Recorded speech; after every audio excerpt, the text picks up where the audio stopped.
That's right. It's time for December 2021 in this Vratty series. And as a reminder, I am looking back at the 2021-22 season when I was at Wratislavia in Wrocław. So yeah, this month, December 2021. Was it a good month? Was it a good month? December was a good month, and it was similar to November in the sense that every single session that I was part of, we were inside in the air dome. It was a colder December, so yeah, we couldn't run the sessions outside. Maybe if it was an adult group, maybe then it would be different. But with children, you got to be careful as well. You know, some of them are still vulnerable, you know, and they can catch like illnesses very quickly. So, you know, for safety as well, once it gets below a certain temperature, I think personally, I do agree with the fact that, yeah, move inside if possible, if it's an air dome or some sort of other building, yeah, that's good. And during that month, I ran a couple of sessions and also helped out with one of them. And the first session that I ran with the slightly older group, we started with the traditional tag game. So tagged, you become the tagger. So very simple, very easy, and a nice way to start the session. And that was followed by the bricklayer tag game. Now, I have explained the bricklayer tag game in previous episodes, and if you haven't watched them before, feel free to do so. If you have, then you will know what I'm talking about when I say the bricklayer tag game. They loved that, especially some kids. They were really big fans of that one. So we did that, and that was followed by a match. Sometimes you did that, sometimes you just would do the quick warm-ups like tag games, and then you would play matches for the rest of the session. And that was the same for this training session, the first one that I was part of in December 2021. And yeah, it was a game 5v5. Now, looking back at it, I probably would have set that up differently, but I did notice that it was quite popular for the main coach, to set the players up in that way, that, you know, inside the air dome there were two big goals on each pitch. There were two pitches, and each pitch had two goals, big goals, and also the players liked to use them.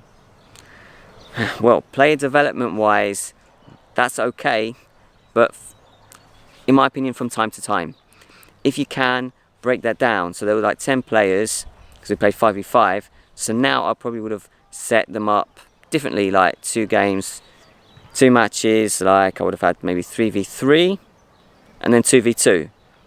And yeah, width wise, I would have maybe used mini goals and had them play 2 games simultaneously, and I think that would have brought a lot more plus and thumbs up. But you know, they did enjoy it, so that was the main thing. The second session that I ran, again with a slightly older group, we started with a tag game where players were assigned a colour, and if they saw or heard their colour, they knew that they were the taggers. So it was kind of like a group kind of tag thing. So, you know, I quite like that one as well. That was similar to the one where you got numbers, you know, where you can assign players numbers. Everyone can have a different number, or you can have them, like if there's 12 players, you can have them count into, for example, 4, 1, 2, 3, 4, 1, 2, 3, 4, 1, 2, 3, 4, and then you've got the 1s, you've got the 2s, you've got the 3s, and you've got the 4s, for example. So I think that's a positive game as well, as a tag game to start off a session with like younger players. Oh, and if a player was tagged in those tag games, that they had to do a task with or without a football, they could choose. I think it's very important to let players, especially at that young age, it's very important to get them into this kind of this reality that they can make decisions.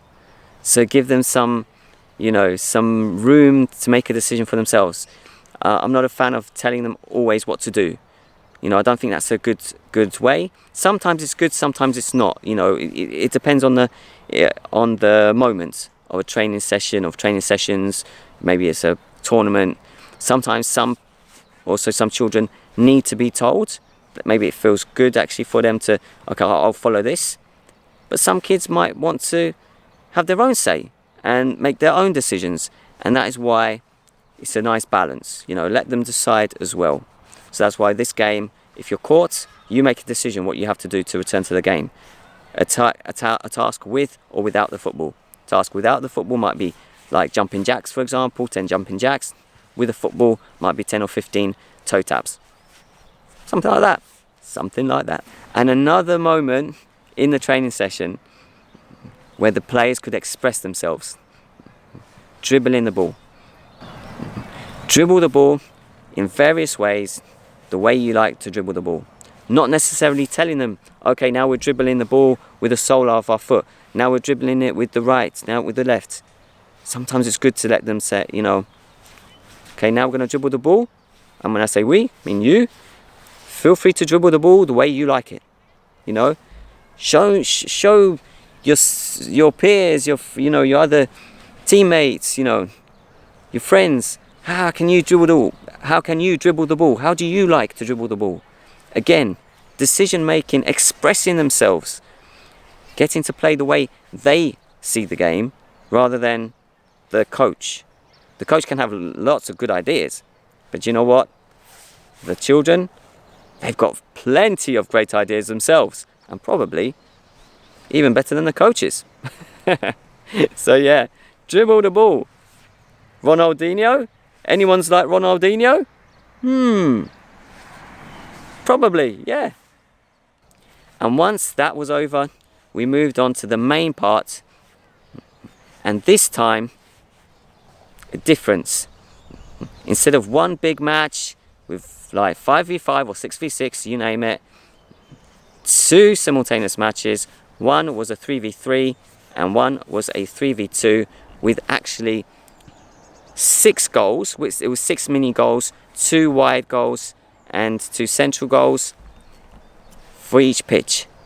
So each team kind of were like attacking 3 mini goals, and to be honest, from a coach's point of view, I like that. I see a lot of good and positivity in that type of games. However,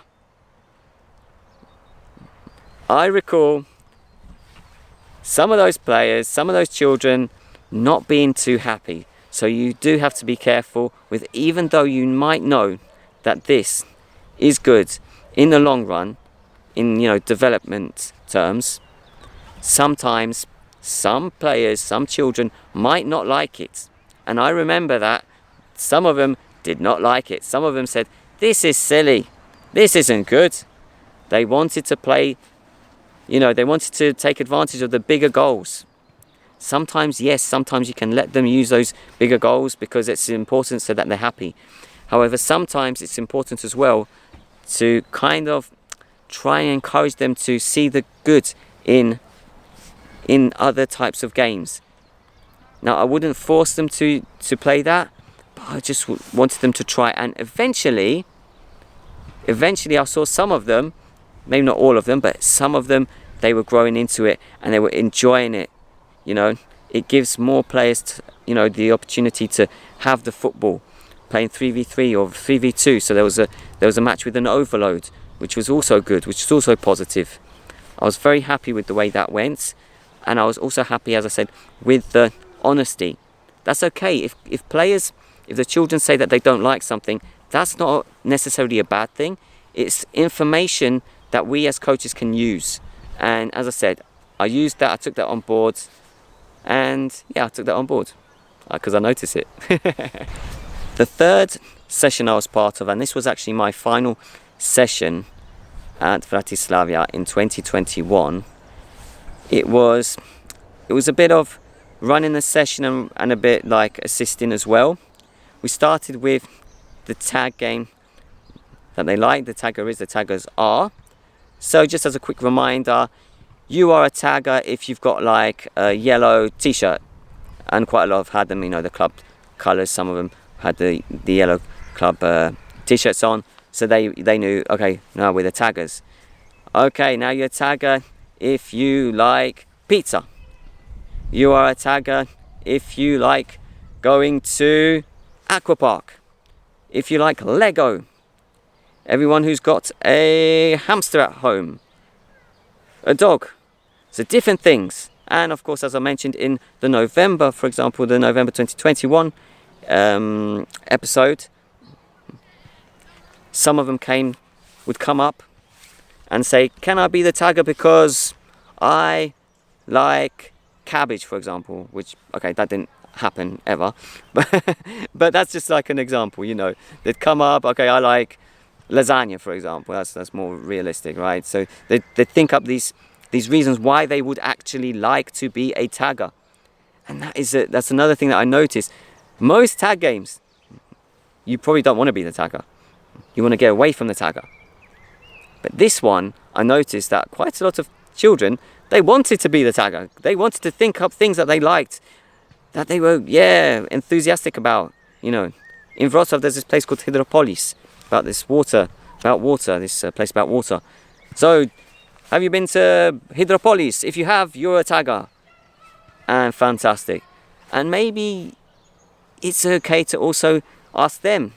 Maybe you want to tell the group something. Maybe you want to make that decision that they're a tagger if they like something, if they like to go somewhere. Do you like riding the bike, for example?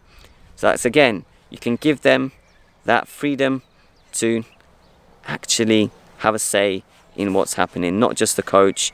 Not just the coach has to say, okay, this is going to happen and you are a tagger because of this. You can actually say, would you like to be the assistant now and call out the different ideas?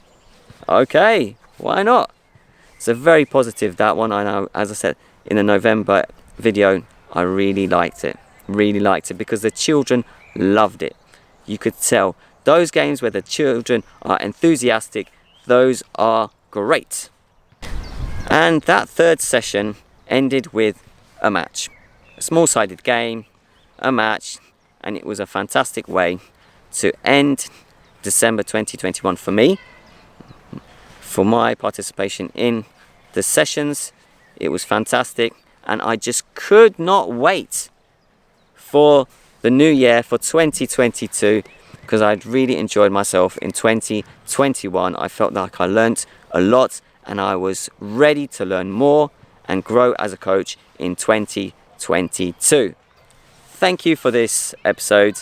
I hope you have enjoyed it. Feel free to subscribe, like, comment and share. Notification bell to stay up to date with everything the Compass 77, and I do hope to come back with another video and also another Vratty video very, very, very, very soon. Take care.